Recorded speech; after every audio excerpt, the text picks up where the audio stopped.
requested David Webb to speak to the commission on the matter of public transparency. It is a long discussion on non-searchable and non-clickable agenda documents. Okay, so that's all written there for the record. The important part is that, please note, as of 1/6/25, the only active Worcester commissions with this problem is the Parks and Recreation Commission, Urban Forestry Tree Commission, and Cope Cemetery Commission. All other commission agendas are searchable and their links are clickable. This is inaccessible, inequitable, and should change. That's the important part of 9B on the page. Here's my statement. After the issue last meeting where it came out that the Parks Department had posted rules in advance of the commissioners voting on them, I went and looked for where it said that they were posted on the website.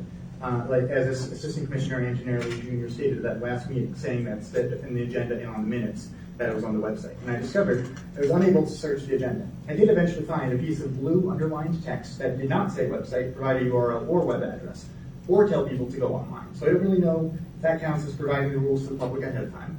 But I'm not here to discuss if that's a violation of the open meeting law. You guys have 2 weeks to meet, never mind, that's actually the next one, amongst yourselves and figure that out and then you'll let me know.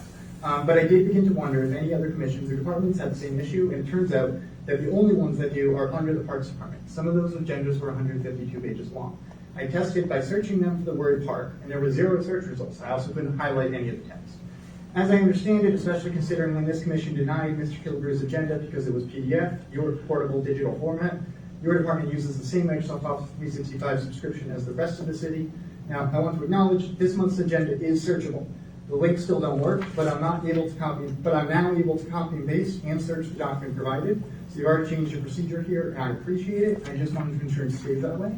But if you look at any of the past dozen Parks Commission agendas on the city website, I encourage you to. I did it right before typing this. You'll find that's not the case. So through the chair to the commissioner, assistant commissioner, thank you for adjusting it, if whatever you did. But prior to my complaints to your department and the city manager's office, has there been a practice of scanning documents prior to uploading them? And if so, why? That is a question to Assistant Commissioner. Assistant Commissioner Antonelli. Thank you, Madam Chair. So my recommendation is to file this item. David Webb, continues to come. He's been coming to this Parks and Recreation Commission meeting since the fall of 2023. During that time, and until last week, David Webb had no concerns about the agenda, the searchability, or any other issue. All of a sudden, it's now a problem. We've gone through multiple meetings on this particular topic, right? So with that being said, we've looked at the situation. We will address the situation to make sure that it is searchable, and we have that available to them. I would like this answered, but more importantly, I'd like to acknowledge why it suddenly became an issue. In the December agenda of 2023 and 2022, the rules were posted. This year, in presumable violation of the open meeting law, which I guess what we're talking about, just wait a moment. This is a separate. Yeah, we can get to that in a moment. Yes, we can get to that in a moment. With regard to agenda item. The rules were included in there. In the most recent one, it was included as presumably what is a link. But as Commissioner Toscaroni said, I'm the computer guy. I know that. Not everyone who interacts with the Parks Department is going to be able to use a link, especially if it's not a real record. And more importantly, we are addressing inequity, inaccessibility, and a year of the past year documented of this process. I would appreciate an answer to my question through the chair. Thank you. Could you repeat the question, please? Sure. Through the chair to the commissioner, thank you for adjusting it, if so. But prior to my complaints to your department and the city manager's office, has there been a practice of scanning documents prior to uploading them? And if so, why?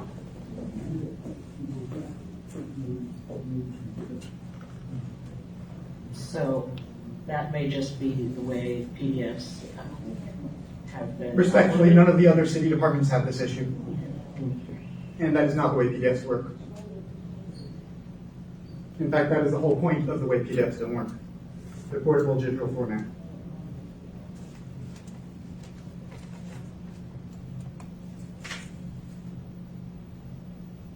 Sorry, one more time. Just through the chair. Questions or comments on this item? So I'll comment on it. I'll say, I appreciate Mr. Webb's, sort of calling attention to just making sure that the agendas are a bit more clear, be able to be copy and pasted, more searchable. Because I also appreciate that. That's something that I utilize in terms of functionality when I'm going through documents myself. So it is something that I appreciate that if that's, been changed and corrected. I think that, to Mr. Webb's point, anything we can do to make these documents more clear, more easily, read, searchable, et cetera, is great. I think that it sounds like his question is, was there a specific reason things were being scanned and then compiled as a single document that way versus another, and it may simply be Obfuscation. people's familiarity with the format and how to do it, or it just could be this is how they've been doing it. I think that if we can continue to increase accessibility and making these searchable, readable documents, I certainly appreciate that from my end, and I do think that if we can continue to work to make sure that links and other documents in these are clickable, if that makes sense, rather than or if for some reason if it isn't, we need to make sure that whole link is, I think, posted so that someone can type it in. But ideally, if it is something that can be done, if we can continue to improve on that, I certainly appreciate that as well. I just would like to acknowledge that this is how we're doing it is kind of part of the problem in the previously mentioned issues with Sheffield fees. The term precedence was used a lot, and we need to not just keep doing things just because we have been doing them. That is how Worcester has a lot of the problems it has. We are trying to change things to do them equitably, and I appreciate you have, but we still need to acknowledge if it was a practice, and more importantly, why. And if it was technical inaptitude, I just think the Parks Department needs to be able to take responsibility for that. If it was malice, well, or inaccessibility, or any of the other things I've been talking to the city manager and this, as you acknowledged, this commission about for a while, then it's a pattern of other Can we issues. please have a motion on this item?